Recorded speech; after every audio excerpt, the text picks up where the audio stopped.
리노공업 얘기를 빼놓을 수가 없겠는데 지금 현재 저희 한 16%가량 수익률 확인되고 있습니다. 그리고 저희가 계속해서 기다린다고 했었던 신고가도 이제 돌파를 시도해 주려고 하고 있는 흐름인데 증시 하락 속에 저희가 왜 매도를 계속해서 안 하고 계속 기다렸는지 결과로 보일 수 있는 종목이라고 여전히 동일하게 생각을 해요. 지금 리노공업에 수급이 몰리는 이유는 단순합니다. 결국 우리가 주목했던 관점이 부각되고 있다고 이해를 하면 좋을 것 같은데 결국 저희가 주목했던 관점이 뭐였어요? 첨단 기술에 대한 수요는 빠르게 증가하고 있고 반도체 기업에서는 이 수요에 대응하기 위한 그 기술을 만들어주기 위한 R&D 비용이 계속해서 증가를 할 수밖에 없다. 그래서 그러한 신제품 출시를 위해서는 리노공업의 테스트 핀과 테스트 소켓을 거치지 않고는 진행될 수 없다는 게 가장 중요한 관점이었습니다. 그렇기에 신제품 출시에 있어 가장 주목하는 기업이다가 저희의 주 관점이었는데 그 관점에 이어가지고 구글의 TPU 활용 사례가 업계에 새로운 관심을 불러일으키고 그에 대한 수혜가 곧장 리노공업으로 이어지고 있는 상황이라고 이해해 볼 수 있겠습니다. 그래서 현재 일단 기본적으로 가장 중요한 거는 오늘 신고가를 돌파한 상황에서 마감이 돼줄 것인지 혹은 기존 자리를 돌파하지 못하면서 쌍봉 형태를 그리면서 마감이 될 것인지 여부가 가장 중요할 것 같고요. 그에 이어가지고 신고가 돌파를 하면서 마감을 됐다고 하면은 사실상 반도체 업계 그리고 추가적인 상승 사이클에 대해서 우리가 분명히 단기적으로도 기대해 볼 수 있는 관점이 늘어나기 때문에 일단 오늘자의 흐름 차분히 잘 지켜보겠습니다. 본격적으로 11월 25일 오늘자의 VIP 전용 비공개 방송을 시작해 보겠습니다. 자, 전일 미국 증시 먼저 살펴보겠습니다. 전일 미국의 3대 증시가 간만에 좀 강한 모습을 보였어요. 다우지수가 0.44% 올랐지만 나스닥 종합은 2.69%, S&P 500은 1.55%, 필라델피아 반도체 지수는 4.63% 상승 마감했습니다. 이렇게 기술주 위주의 매수세가 몰린 데에 대해서는 간만에 AI 관련주들이 좀 강한 상승을 보였다라고 여겨볼 수 있겠습니다. AI에 대해서는 최근 출시된 구글의 제미나이 3라는 챗봇이 있습니다. 그러한 제미나이 3가 엄청난 호평을 받으면서 매수세가 몰린 그 포인트를 좀 알아봐야 할 텐데 일론 머스크나 샘 올트먼을 비롯한 AI의 대표적인 거장들이 있잖아요. 그런 거장들 또한 인정하는 모습을 보이면서 수급이 많이 몰렸다고 이해해 볼 수 있겠습니다. 아마 워렌 버핏의 투자 소식도 한몫하지 않았을까라고 개인적으로 생각을 하기도 해요.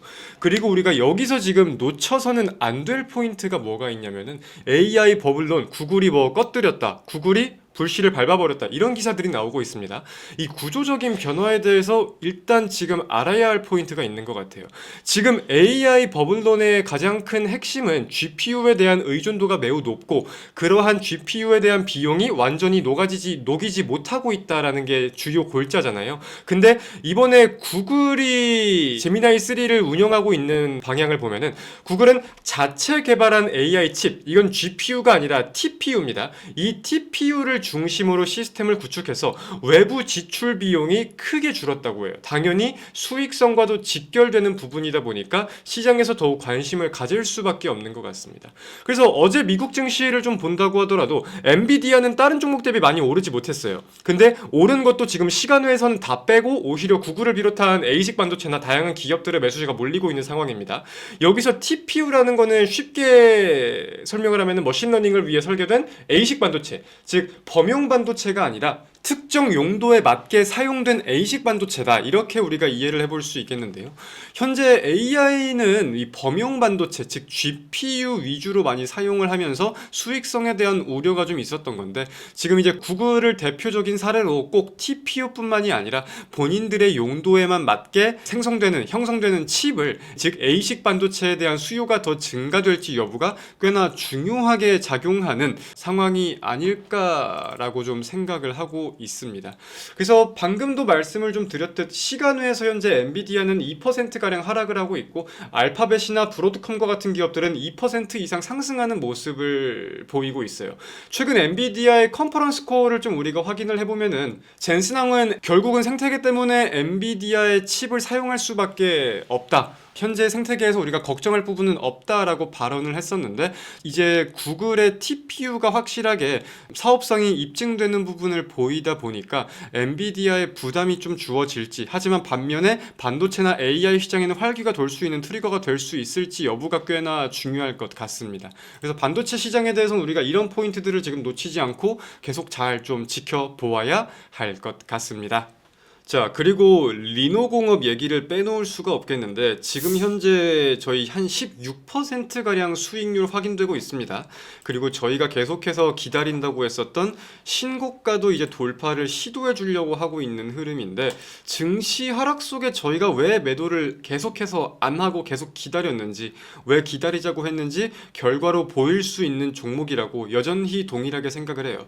지금 리노공업에 수급이 몰리는 이유는 단순합니다. 결국 우리가 주목했던 관점이 부각되고 있다고 이해를 하면 좋을 것 같은데, 결국 저희가 주목했던 관점이 뭐였어요? 첨단 기술에 대한 수요는 빠르게 증가하고 있고, 반도체 기업에서는 이 수요에 대응하기 위한, 그 기술을 만들어주기 위한 R&D 비용이 계속해서 증가를 할 수밖에 없다. 그래서 그러한 신제품 출시를 위해서는 리노공업의 테스트 핀과 테스트 소켓을 거치지 않고는 진행될 수 없다는 게 가장 중요한 관점이었습니다. 그렇기에 신제품 출시에 있어 가장 주목하는 기업이다가 저희의 주 관점이었는데, 그 관점에 이어가지고 구글의 TPU 활용 사례가 업계에 새로운 관심을 불러일으키고 그에 대한 수혜가 곧장 리노공업으로 이어지고 있는 상황이라고 이해해 볼 수 있겠습니다. 그래서 현재 일단 기본적으로 가장 중요한 거는 오늘 신고가를 돌파한 상황에서 마감이 돼줄 것인지, 혹은 기존 자리를 돌파하지 못하면서 쌍봉의 형태를 그리면서 마감이 될 것인지 여부가 가장 중요할 것 같고요. 그에 이어가지고 신고가 돌파를 하면서 마감을 됐다고 하면은 사실상 반도체 업계 그리고 추가적인 상승 사이클에 대해서 우리가 분명히 단기적으로도 기대해 볼 수 있는 관점이 늘어나기 때문에 일단 오늘자의 흐름 차분히 잘 지켜보겠습니다. 자, 네이버 정리해 보겠습니다. 현재 네이버도 한 17% 이상 수익률이 좀 확인이 되고 있는데, 개인적으로는 제가 생각하고 저희가 예상했던 것보다 분위기가 더 좋아지고 있는 것 같아요. 일단 26일, 즉 내일 합병안 관련 이사회가 개최된다는 소식은 많은 분들이 알고 계실 거예요. 그리고 후속 일정을 함께 좀 말씀 나눠본다면, 이어서 그 다음날 27일에는 향후 사업 구상과 관련된 발표를 진행한다고 합니다. 그래서 합병 비율이나 향후 어떻게 시너지를 낼 것인지 여부를 보는 게 가장 중요할 것 같고, 우리가 지금 또 알아둬야 될 포인트라면, 네이버가 이제 합병을 하게 된다면은 국내 기업들 중에서는 가상자산을 가장 많이 보유한 기업이 됩니다. 그리고 그에 뒤이어가지고 일각에서는 지금 나스닥 상장 추진 소식까지 들려오고 있는데, 지금 우리가 나오는 내용들을 종합해보면 교환 비율을 높이고 네이버 파이낸셜과 두나무를 나스닥에 상장시키는 구조에 대해서 지금 언급이 되고 있는 것 같아요. 사실은 근데 상장이 돼도 안 팔 거고 안 돼도 안 팔 거예요. 그저 이거는 우리가 주목하고 있던 관점들 중에 하나가 예상보다는 좀 빠르고 크게 부각되는 정도이지, 우리의 관점이 다 부각되기에 아직은 조금 많이 남았다고 생각을 합니다. 그러니까 제가 드리고 싶은 말씀 중에 하나가 뭐냐면, 매도 언제 하냐고 안 여쭤보셔도 됩니다. 수익폭이 갑자기 막 급락을 했을 때에도 단 한순간도 두려웠던 적이 없던 종목입니다. 수익을 길게 가져가야 된다는 관점으로 계속해서 잘 보유해 보겠습니다. 11월 25일 국내 증시 개장했습니다. 개장 직후에는 보유 종목 흐름들 좀 보면서 말씀드릴 부분 말씀드리겠습니다. 어제 여당에서, 민주당에서 3차 상법 개정안을 결국 발의를 했어요.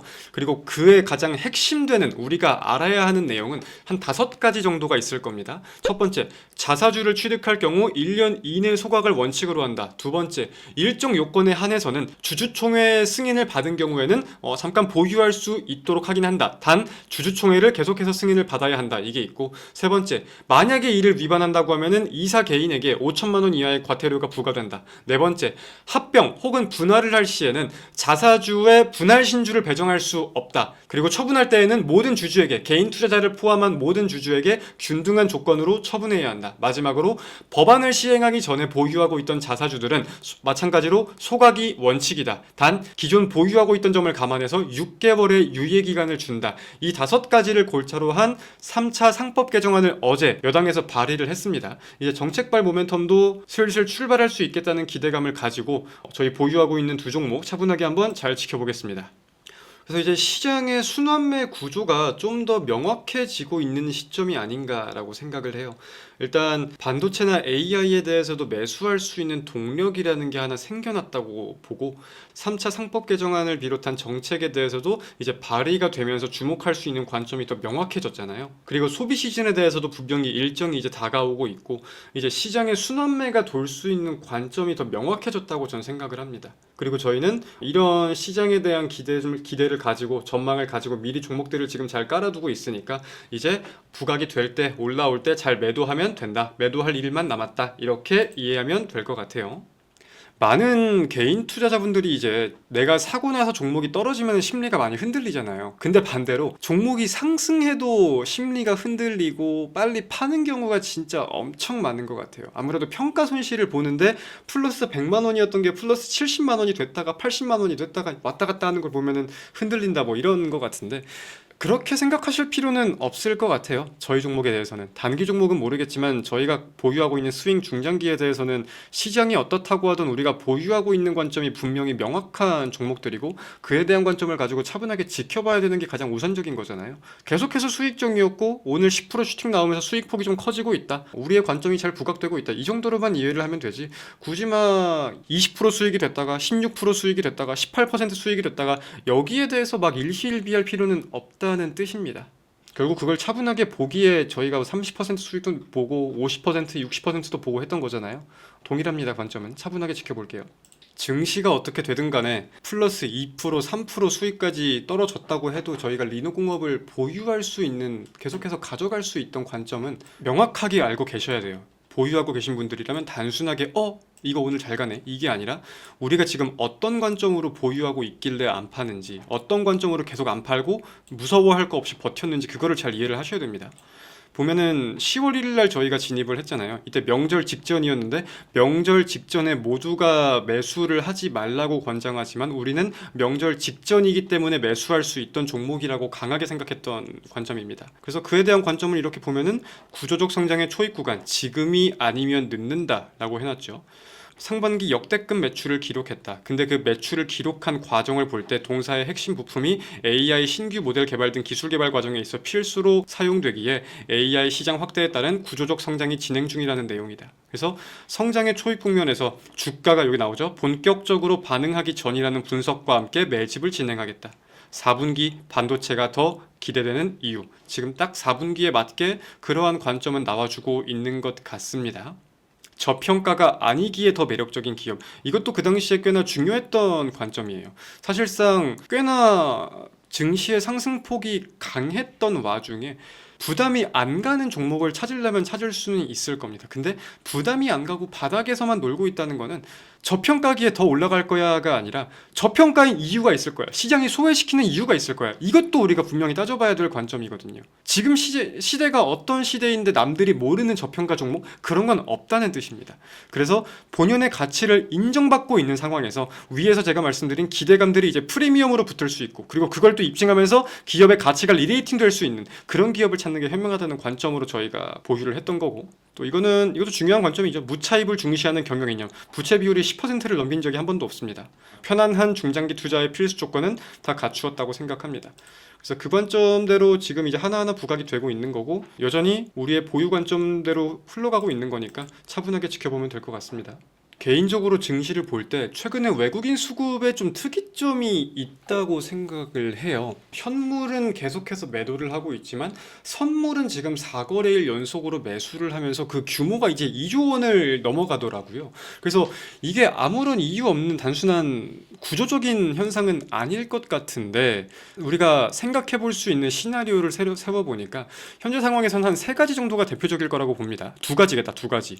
보통 원래 외국인이 현물을 매도하고 선물을 매수하는 경우는 리스크 없는 차익 거래라고 해서 선물 가격이 본래는 현물과 똑같거나 비싸야 하는데 현물보다 쌀 때 현물을 팔고 선물을 사면서 리스크 없이 차익을 챙겨가는 구조가 대표적이거든요. 근데 지금은 그런 선물이 더 싼 상황은 아니에요. 그렇기 때문에 이거는 가능성이 없을 거고 개인적으로는 2가지 정도의 가능성이 있을 것 같아요. 첫 번째로는 숏 커버링이 있을 거고 두 번째로는 환 노출을 회피는 하는데 국내 증시 상승에는 조금 조금 베팅을 하고 싶은 그런 구조에 대해서. 쇼커버링은 뭐 많은 분들이 아시죠? 최근에 저희가 외국인 옵션 수급을 분석했을 때 풋옵션을 대량 매수했던 점을 공부를 같이 했었잖아요.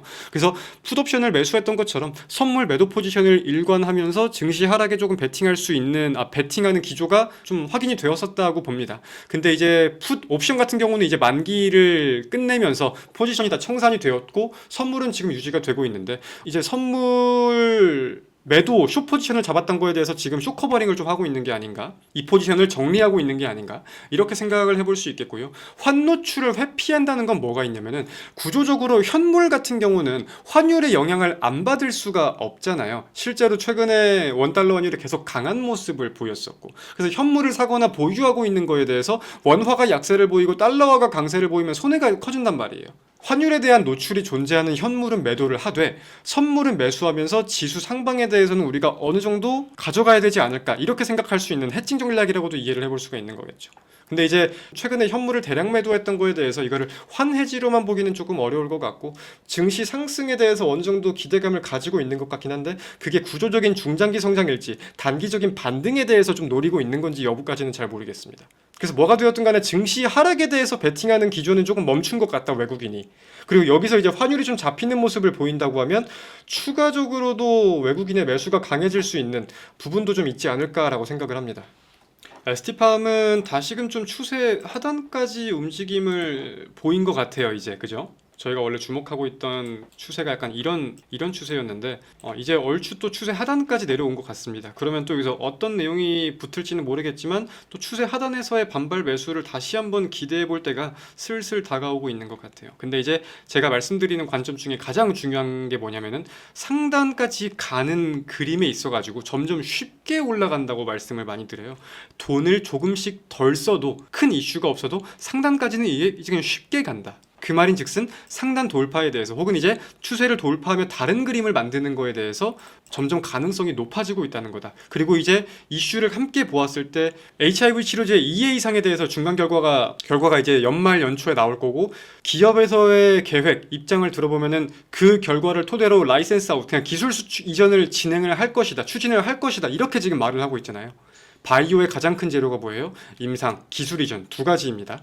최근에 ABL 바이오가 이런 상승을 보인 것도 일라이 릴리와의 기술 이전 소식이었고, 그래서 뭐 점상까지는 모르겠지만 우리가 주목할 수 있는 관점이 그렇게 좀 부각될 수 있지 않을까, 이 관점으로 지금 잘 지켜보고 있는 거예요.